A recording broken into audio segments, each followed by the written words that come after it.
过来看今仔日台铁平溪站平溪线一台列车，伫咧岭卡到青洞之间的路段发生第三车厢滑落尾事故，车身去一边，搁去卡到柜台。好在这车顶大约250个旅客拢总无人受伤。台铁已经成立一级的应变中心，由运安会来调查发生的原因。这嘛是平溪线自从2007年7月以来头一件滑落尾事故。 列车无靠站，乘客就是行入列车，行向柜台。原来是这班平溪线416次列车，伫岭卡到青塘中间的路段，因为不明原因，第三车厢发生摆链。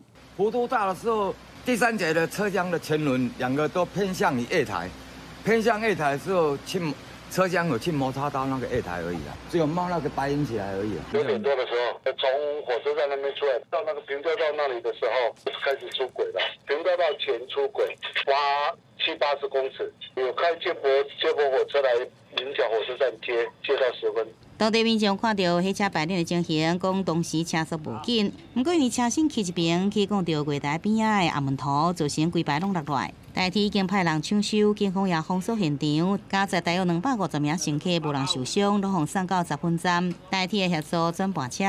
一条站旅客上下车完毕之后，失去人开车，还没有出月台就整辆列车第3辆就出轨，旅客差不多有200多个人。 公务的、机务的，所有抢修人都到达现场，包括警务人员、车站人员都到现场。事故发生了后，台铁已经成立一级的应变中心，由运安会查明造成的原因，要等到调查完才有法度进行抢修。有估抢修时间大约需要4点钟。台铁讲，这摆事故是平溪线对107年7月以来头一摆火车摆链的事故。不过因为发生伫过年期间，伊阁是台铁民营化无偌久，也特别引人注意。记者综合报道。